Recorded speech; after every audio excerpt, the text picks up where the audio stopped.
আগন্তুক পঞ্চায়ত নিৰ্বাচনৰ কাৰণে আজি অখিল গগৈ ডাঙৰীয়ে যিখিনি কথা উল্লেখ কৰিছে এই কথাবিলাক অতি গুৰুত্বপূৰ্ণ যদিহে বিৰোধী ঐক্যমঞ্চ এই কথাখিনি তেখেতলোকে যদি ভাল ধৰণে শুনে তেতিয়াহ'লে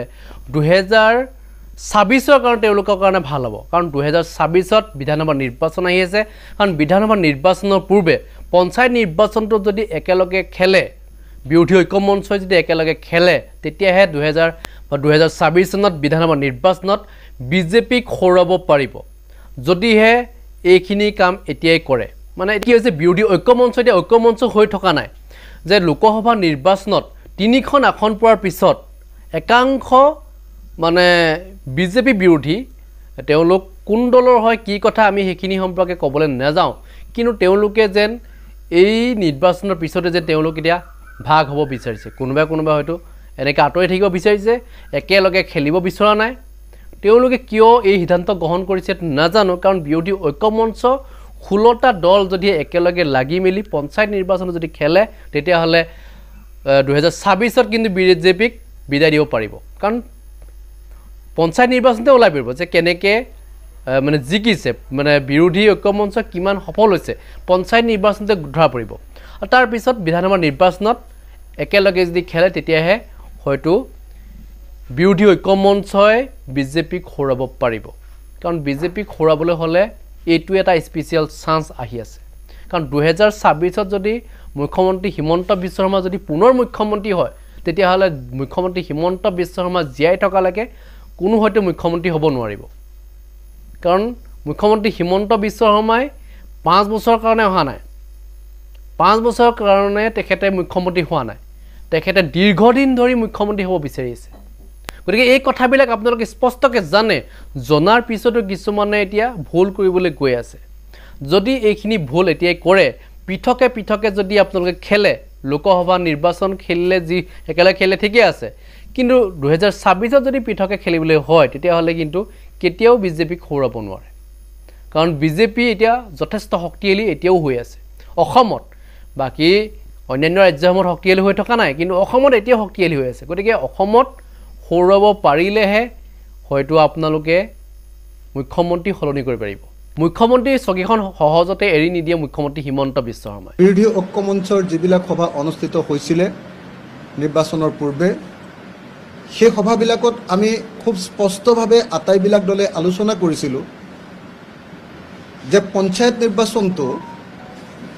আমি সকলো দলে ঐক্যবদ্ধভাৱে খেলিব লাগে আৰু পঞ্চায়ত নিৰ্বাচনটো যে ঐক্যবদ্ধভাৱে খেলিব তাৰ কাৰণে প্ৰত্যেকখন জিলাতে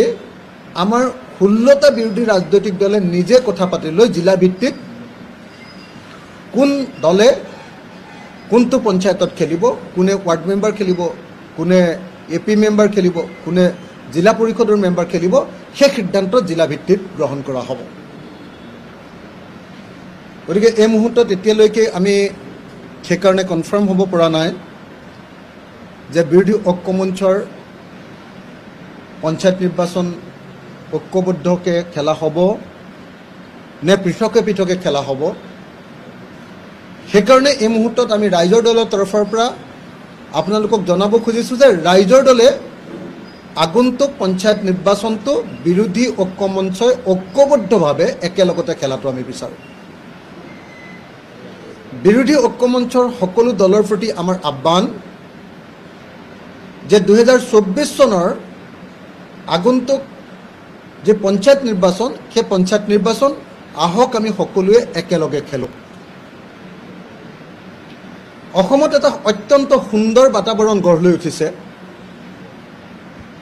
অসমত বিজেপিৰ বিৰুদ্ধে এটা ঢৌৰ সৃষ্টি হৈছে অসমত সাম্প্ৰদায়িক বিজেপি স্বৈৰতান্ত্ৰিক বিজেপি গুণ্ডাগিৰি কৰা বিজেপি অসমৰ মানুহৰ বাক স্বাধীনতা হৰণ কৰি পেলোৱা বিজেপি অসমৰ মানুহৰ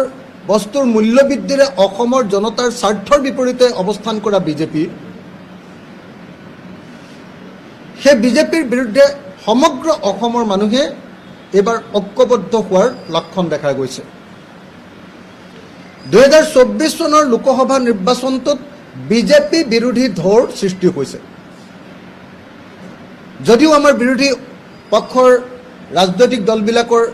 এইবাৰ অৰ্থনৈতিক অৱস্থা যথেষ্ট বেয়া আছিলে সাংগঠনিক ক্ষমতাও তেওঁলোকে ভাঙি পেলাবৰ কাৰণে যত্ন কৰিছিলে কিন্তু তাৰ পাছতো আমি দেখিবলৈ পালোঁ যে 2024 লোকসভা নিৰ্বাচনত অসমৰ খিলঞ্জীয়া মানুহে অসমৰ বিজেপিৰ বিৰুদ্ধে ভোটদান কৰিছিল বিশেষভাৱে শিক্ষিত ভোটাৰসকল বিশেষভাৱে অসমৰ সকলো শ্ৰেণীৰ খিলঞ্জীয়া ভোটাৰসকল অসমৰ যুৱক যুৱতীসকল নতুন প্ৰজন্মৰ ভোটাৰসকল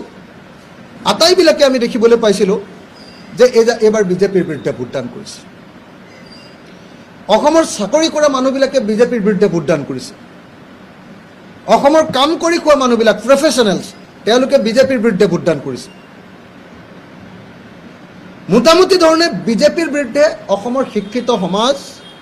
নতুন প্ৰজন্ম সকলো খিলঞ্জীয়া নাগৰিক আমি দেখিবলৈ পাইছোঁ বিভিন্ন জাতি জনগোষ্ঠীবিলাকে বিজেপিৰ বিৰুদ্ধে ঐক্যবদ্ধভাৱে ভোটদান কৰি এইবাৰ বিজেপিৰ বিৰুদ্ধে অৱস্থান গ্ৰহণ কৰিছে আমি যিমানবিলাক বিভক্ত হৈ থকা বিৰোধী দলৰ যিসকল সমৰ্থক আটাইবিলাক লগ লাগিছোঁ 2024 চনৰ নিৰ্বাচন আমাৰ মাজত এনেকুৱা এটা ভাৱ গঢ় লৈ উঠিছে যে আমি ঐক্যবদ্ধভাৱে 2026 চনত এইবাৰ হিমন্ত বিশ্ব শৰ্মাৰ চৰকাৰখনক ধৰাশায়ী কৰিম মানুহ হিমন্ত বিশ্ব শৰ্মাৰ দাদাগিৰিত অসন্তুষ্ট মানুহ হিমন্ত বিশ্ব শৰ্মা আৰু তেওঁৰ দাদা ব্ৰিগেড যিটো আছে সেই দাদা ব্ৰিগেডৰ দম্ভ আৰু অহংকাৰত সম্পূৰ্ণৰূপে ক্ষুণ্ণ মানুহে হিমন্ত বিশ্ব শৰ্মাৰ ৰাজত্বকালত শাসনকালত ভালকৈ উশাহ ল'ব নোৱাৰা পৰিৱেশ সৃষ্টি হৈছে অসমৰ মানুহৰ বাক স্বাধীনতা ইয়াত নাইকিয়া হৈ পৰিছে তেনেকুৱা পৰিস্থিতিত অসমৰ ৰাইজে 2026 চনত হিমন্ত বিশ্ব শৰ্মা চৰকাৰখনক বগৰাবৰ কাৰণে পৰাজিত কৰিবৰ কাৰণে মৌনভাৱে সংকল্প লোৱাৰ প্ৰতিচ্ছবি অসমৰ ৰাইজৰ মাজত আমি দেখিবলৈ পাইছোঁ সকলো জাতি ধৰ্ম বৰ্ণ ভাষা নিৰ্বিশেষে সকলোৱে ঐক্যবদ্ধ হৈ এবাৰ বিজেপিক পৰাজিত কৰিবৰ কাৰণে যেন সাজু হৈছে এই কথাটো দেখা গৈছে কিন্তু এই পৰিস্থিতিটোৰ সৃষ্টি হৈছে যেতিয়া বিৰোধী শক্তিবিলাক ঐক্যবদ্ধ হৈছে কোনো এটা বিৰোধী ৰাজনৈতিক দলৰ প্ৰতি মানুহে আস্থা পোষণ কৰা নাই এককভাৱে আস্থা পোষণ কৰিছে সমূহীয়াভাৱে ঐক্যবদ্ধ হোৱাৰ কাৰণে আস্থা পোষণ কৰা দেখিবলৈ পোৱা গৈছে এই যে বিৰোধী পক্ষৰ প্ৰতি আস্থা ক্ৰমান্বয়ে অসমৰ ভোটাৰসকলে প্ৰদৰ্শন কৰিছে সেই আস্থাত যাতে কোনো ধৰণৰ আঘাত নালাগে তাৰ কাৰণে মই বিৰোধী ঐক্য মঞ্চৰ 16টা ৰাজনৈতিক দলকে 2024 চনৰ পঞ্চায়ত নিৰ্বাচনটো ঐক্যবদ্ধ হৈ একেলগতে নিৰ্বাচনটো খেলিবৰ কাৰণে ৰাইজৰ দলৰ সভাপতি হিচাপে বিনম্ৰভাৱে অনুৰোধ জনাইছোঁ 2024 চনৰ পঞ্চায়ত নিৰ্বাচনটো যদি আমি ঐক্যবদ্ধ নহয় এককভাৱে পৃথককৈ যদি খেলিবলৈ যাওঁ তেতিয়াহ'লে ভোটাৰসকলৰ মাজত বিৰোধীৰ প্ৰতি যি আস্থা আহিছে বিৰোধীৰ প্ৰতি যি বিশ্বাস আহিছে বিৰোধীৰ প্ৰতি যি ভৰসা আহিছে সেই ভৰসাত যেন আকৌ এবাৰ আঘাত লাগিব আমি সকলোৱে মনত ৰাখিব লাগিব দীৰ্ঘদিন ধৰি অসমৰ ৰাইজক সাম্প্ৰদায়িকভাৱে বিভাজন কৰি পেলোৱা হৈছিলে ধৰ্মীয়ভাৱে উন্মাদ কৰিবৰ কাৰণে অপচেষ্টা কৰিছিলে বিজেপি দলে হিন্দু সাম্প্ৰদায়িকতে অসমৰ মানুহক সাম্প্ৰদায়িক কৰিবলৈ চেষ্টা কৰিছিলে আৰু মুছলমান সাম্প্ৰদায়িকতেও অসমৰ মানুহক সাম্প্ৰদায়িকভাৱে উন্মাদ কৰিবৰ কাৰণে যত্নবান হৈছিল তাৰ বিপৰীতে বহুদিনৰ মূৰত অসমৰ মানুহে আকৌ সেই সাম্প্ৰদায়িকতাৰ বিপৰীতে একতাৰ এক নতুন বাণী লৈ ঐক্যবদ্ধভাৱে নতুন অসম গঢ়িবৰ কাৰণে আগবাঢ়ি অহা দেখা গৈছে এনেকুৱা স্থলত যদি পঞ্চায়ত নিৰ্বাচনত আকৌ আমাৰ মাজত ভাগ হৈ যাওঁ যদি আমি পৃথকে পৃথকে নিৰ্বাচন খেলোঁ তেতিয়াহ'লে মানুহৰ মাজত আকৌ এটা অনাস্থাৰ ভাৱ জাগি উঠাৰ সম্ভাৱনা থাকিব পাৰে। সেইকাৰণে এই মুহূৰ্তত মই বিৰোধী ঐক্য মঞ্চৰ 16টা ৰাজনৈতিক দলক কংগ্ৰেছ, ৰাইজৰ দল, অসম জাতীয় পৰিষদ, CPI, CPIM, CPIML, আম আদমি পাৰ্টি, তৃণমূল কংগ্ৰেছ আদিকে ধৰি আটাইবিলাক ৰাজনৈতিক দলক 16টা ৰাজনৈতিক দলক আনকি যিবিলাকে আমাৰ লগত বিৰোধী ঐক্য মঞ্চ হিচাপে নিৰ্বাচন খেলা নাছিলে, আম আদমি পাৰ্টিয়ে পৃথককৈ খেলিছিলে, তথাপি আমি আহ্বান জনাওঁ যে নহয়, আমি 2026ৰ কাৰণে স্বৈৰতান্ত্ৰিক হিমন্ত বিশ্ব শৰ্মাৰ চৰকাৰখনক বিদায় দিবৰ কাৰণে আমি পঞ্চায়ত নিৰ্বাচনত সকলোৱে একতাৰ সেই নিদৰ্শন আকৌ দাঙি ধৰিব লাগিব। তেতিয়াহে আমাৰ বিৰোধী ঐক্য মঞ্চৰ প্ৰতি, বিৰোধী দলবিলাকৰ প্ৰতি মানুহৰ আস্থা দিনক দিনে বৃদ্ধি পাব। 2026 চনত আমি স্বৈৰতান্ত্ৰিক হিমন্ত বিশ্ব শৰ্মা চৰকাৰখনক বিদায় দিবই লাগিব। অসমৰ মানুহৰ স্বাৰ্থত, অসমীয়া মানুহৰ স্বাৰ্থত, অসমৰ সামগ্ৰিক গণতান্ত্ৰিক বাতাবৰণৰ স্বাৰ্থত, অসমৰ মানুহৰ মূল্যবৃদ্ধিৰ পৰা বচাবৰ কাৰণে অসমৰ মানুহক সাম্প্ৰদায়িকতাবাদৰ পৰা বচাবৰ কাৰণে,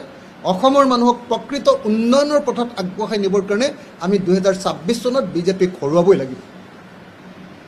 আৰু 2026 চনত বিজেপিক হৰুৱাবৰ কাৰণে আমি 2024 চনৰ পঞ্চায়ত নিৰ্বাচনটোক আমি ঐক্যবদ্ধভাৱে আগবাঢ়ি যাবই লাগিব। পঞ্চায়ত নিৰ্বাচনটো হ'ব 2026 চনত বিজেপিক হৰুৱাবৰ কাৰণে বিৰোধী ঐক্য মঞ্চৰ এটা অতিকে গুৰুত্বপূৰ্ণ এটা ষ্টেপ। গতিকে মই সকলোকে বিনম্ৰভাৱে অনুৰোধ জনাইছোঁ, আহক আমি বিৰোধী ঐক্য মঞ্চই সকলোৱে মিলিজুলি 2024 চনৰ পঞ্চায়ত নিৰ্বাচনটো আমি ঐক্যবদ্ধভাৱে, একতাৰে, সম্প্ৰীতিৰে, বুজাবুজিৰে আমি পঞ্চায়ত নিৰ্বাচনটোত অৱতীৰ্ণ হওঁ। আহক, মই বিৰোধী ঐক্য মঞ্চৰ প্ৰতি ৰাইজৰ দলৰ সভাপতি হিচাপে দলৰ স্থিতি আপোনালোকৰ সন্মুখত ব্যক্ত কৰিলোঁ। দ্বিতীয় কথাটো হ'ল, আপোনালোকে আমি সকলোৱে জানো যে যদিহে সঁচাকৈ 2026 চনত আমি বিজেপিক একেবাৰে অসমৰ ৰাজনীতিৰ পৰা বিদায় দিব লাগে, তেতিয়াহ'লে আমি কোনেও অহংকাৰী কথা নোকোৱা ভাল। আমি অকলেই কৰিব পাৰিম, আমি নিজাববীয়াকেই কৰিম, আমি আমাৰ নিজৰ শক্তি পৰীক্ষা কৰিম, আমি আমাৰ নিজৰ সাংগঠনিক অৱস্থাটো দেখুৱাই দিম, আমি এইবিলাকৰ ভিতৰতে ডাঙৰ পাৰ্টি, আমুকটো ডাঙৰ পাৰ্টি, তামুকটো ডাঙৰ পাৰ্টি, আমাৰ বেছিকৈ ভোট বেছ আছে, এই বস্তুটো যদি আমি কম্পিটিশ্যন এতিয়া আৰম্ভ কৰি দিওঁ, মানুহৰ মাজত আকৌ ভুল বুজাবুজিৰ সৃষ্টি হ'ব। গতিকে 2026 চন পৰ্যন্ত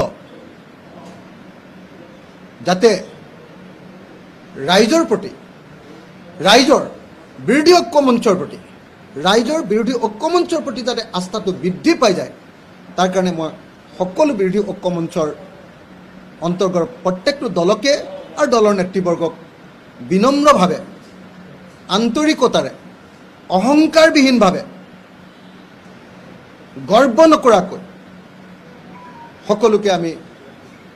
বিনয়ভাৱে আগবাঢ়ি যাবৰ কাৰণে আহ্বান জনাইছোঁ। যে আপোনালোকে সকলোৱে লক্ষ্য কৰক যে জিতন ৰাম মাঝি তেখেতৰ যিটো দল হিন্দুস্তানী আৱাম মৰ্চা, সেই মৰ্চাৰ পৰা এজন মাত্ৰ MP জিকিছে। জিতন ৰাম মাঝি এতিয়া ভাৰতবৰ্ষৰ কেবিনেট মন্ত্ৰী। অসম গণ পৰিষদৰ পৰাও এজন MP জিকিছে। অসম গণ পৰিষদৰ MP জনক কেবিনেট মন্ত্ৰী বাদ দিয়ক, মন্ত্ৰিত্ব দিব লাগে বুলি এতিয়ালৈকে অসম গণ পৰিষদে কথা ক'বলৈ সাহস কৰা নাই। আপোনালোকে চাওক, মহাৰাষ্ট্ৰৰ পৰা NCP দলৰ যিটো NCP মানে প্ৰফুল্ল পেটেল গোট নহয় জানো, সেই প্ৰফুল্ল পেটেল গোটৰ পৰা মাত্ৰ এজন MP জিকিছে। সেই MP জনকো তেওঁলোকে ৰাজ্যিক স্বতন্ত্ৰ মন্ত্ৰীৰ পদ দিছে। ৰাজ্যিক স্বতন্ত্ৰ মন্ত্ৰীৰ পদ মানে আপোনালোকে মোটামুটি কেবিনেট পদে। কিন্তু তথাপিও সেই দলটোৱে কৈছে যে নালাগে আমাক, যদি তোমালোকে কেবিনেট মন্ত্ৰী ডাইৰেক্টলি নিদিয়া তেতিয়াহ'লে আমাক মন্ত্ৰিত্বই নালাগে। মাত্ৰ এজন MP থকাৰ পৰা, আৰু আমাৰ এজন MP থকা অসম গণ পৰিষদ, এজন MP থকা UPPL, তেওঁলোকে নাকত তেল দি শুই আছে। তেওঁলোকে মৌনব্ৰত পালন কৰিছে। তেওঁলোকে মোদীৰ পিছফালে মেহেং কৰি থিয় হৈ অসমীয়া জাতিৰ জাতীয়তাবাদক, অসমীয়া জাতিৰ আঞ্চলিকতাবাদক তেওঁলোকে অপমান কৰিছে।